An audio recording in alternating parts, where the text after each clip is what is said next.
نحمده ونصلي على رسوله الكريم وآله وأصحابه أجمعين اما بعد۔ محترم ناظرین، السلام علیکم ورحمۃ اللہ وبرکاتہ۔ میں ہوں آپ کا خادم عبدالمجید۔ آج آپ حضرات کی خدمت میں یا قہاروں کا عمل لے کر کے حاضر خدمت ہوا ہوں۔ محترم ناظرین، اللہ رب العالمین کا یہ اسم القہار ایک جلالی اسم ہے، اور اس کا عمل بھی فن عملیات میں ایک بہت بڑی حیثیت رکھتا ہے۔ بڑا جلالی عمل ہے، اتنا بڑا جلالی عمل ہے کہ جو شخص یا قہاروں کا عامل ہوتا ہے تو جنات و شیاطین اس سے ڈرتے ہیں، بہت ڈرتے ہیں، اتنے ڈرتے ہیں کہ جنات و شیاطین اس کے قریب نہیں آتے۔ حتیٰ کہ اگر یا قہاروں کا عامل کسی ایسے مقام سے گزرے جہاں پر جنات رہائش پذیر ہوں تو وہ جنات بھی اس سے خوف کھانے لگتے ہیں۔ اتنا بڑا جلالی عمل ہے یا قہاروں کا۔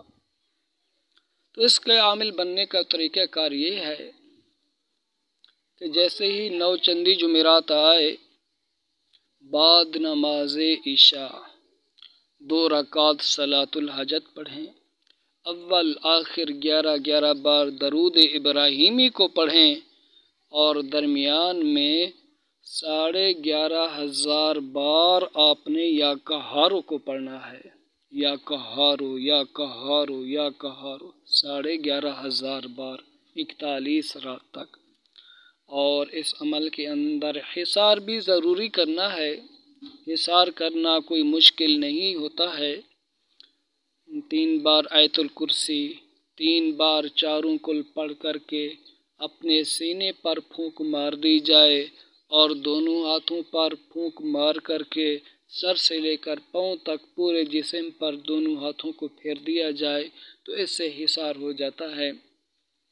اگر آپ کے پاس لوہے کا کیل ہو یا اسٹیل کا کیل ہو تو اس پر بھی آپ آیت الکرسی چاروں کل کو پڑھ کر کے پھونک مار کر کے اپنے ارد گرد آپ دائرہ کھینچ سکتے ہیں، تو یہ آپ کا حصار ہو جائے گا، اور دوران چلہ کوئی جن آپ پر حملہ نہیں کر سکے گا۔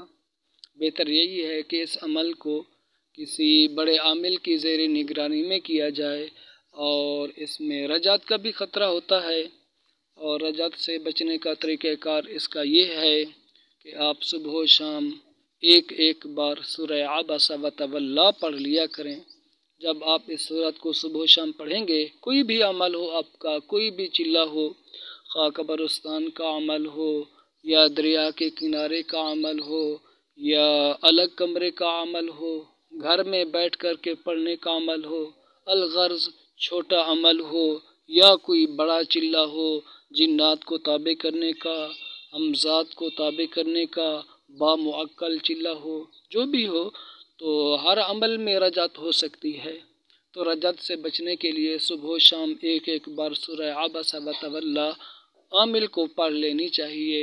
جو عامل اس کو پڑھ لے گا تو انشاءاللہ العزیز ہر طرح کی رجعت سے محفوظ رہے گا۔ تو یا قہاروں کا عمل آپ نے 41 رات تک کرنا ہے۔ تعداد کتنی؟ 11,500 بار۔ جگہ بھی ایک ہو، وقت بھی ایک ہو۔ وقت سے مراد ہوتا ہے عشاء کی نماز کے بعد ایک وقت کو مقرر کر لیا جائے، اور جگہ بھی ایک ہو تو بہتر ہے۔ اگر کبھی کبھار انسان کو کوئی مجبوری پڑ جاتی ہے 1-2 دن کے لیے تو وہ الگ بات ہے، اس کے بعد ایک ہی جگہ پر عمل کو کیا جائے۔ 41 رات کے بعد آپ نے یا قہاروں کو 1.25 کلو سفید شیرنی پر 1100 بار پڑھ کر کے دم کرنا ہے۔ پھر اس مٹھائی کو آپ نے نابالغ بچوں میں تقسیم کرنا ہے۔ پھر یا قہاروں کا ورد آپ نے روزانہ 313 بار کرنا ہے، تاکہ عمل کی جو تاثیر ہے وہ برقرار باقی رہ جائے، اس میں کسی قسم کا کوئی تغیر، کوئی تبدل باقی نہ ہو۔ پھر یا قہاروں کے فوائد کیا ہیں؟ تو دوستو اس کے فوائد بے شمار ہیں، آپ اس کے ذریعے جادو کا بھی علاج کر سکتے ہیں، جنات کا بھی علاج کر سکتے ہیں۔ کوئی جناتی مریض آپ کے پاس آئے تو اس کو آپ نقش بھی بنا کر کے دے سکتے ہیں۔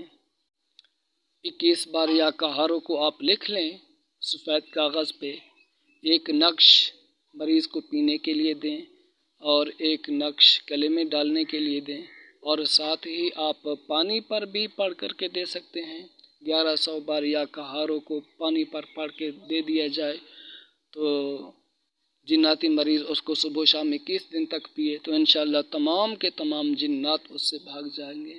اور ایسے ہی آپ جادو والے مریضوں کا علاج بھی یا کہاروں کے ساتھ کر سکتے ہیں۔ جتنا بڑا سخت سے سخت جادو ہو، جان لیوا جادو ہو، تو یا کہاروں کا عمل اس کے لیے بھی بڑا بہترین عمل ہوتا ہے اس کا۔ آپ مریض کو کہیں کہ آپ نے 11 دن تک یا کہاروں کو پڑھنا ہے، اور پڑھنے کا طریقہ کار یہ ہے کہ اگر سردیوں کا موسم ہو تو گرم پانی میں دونوں پاؤں رکھ کر کے آنکھیں بند کر کے 1100 بار یا کہاروں کا مریض ورد کرے 11 دن تک، تو انشاءاللہ العزیز جتنا بھی سخت قسم کا جادو ہوگا اس عمل کی برکت سے ختم ہو جائے گا۔ اور اگر موسم گرمیوں کا ہو تو پھر ٹھنڈا پانی کر لینا ہے، اس ٹھنڈے پانی کے اندر پاؤں رکھ کر کے 1100 بار یا کہاروں کا ورد کرنا ہے 11 دن تک، تو انشاءاللہ العزیز اس عمل کی برکت سے تمام کے تمام جنات بھی پیچھا چھوڑ جائیں گے، اور جتنا بھی سخت قسم کا جادو ہوگا وہ بھی ختم ہو جائے گا۔ یاد رکھیں یا کہاروں کا عمل فن عملیات کے اندر ایک بہت بڑی اہمیت کا حامل عمل ہے۔ اللہ رب العالمین ہمیں عمل کی توفیق عطا فرمائے۔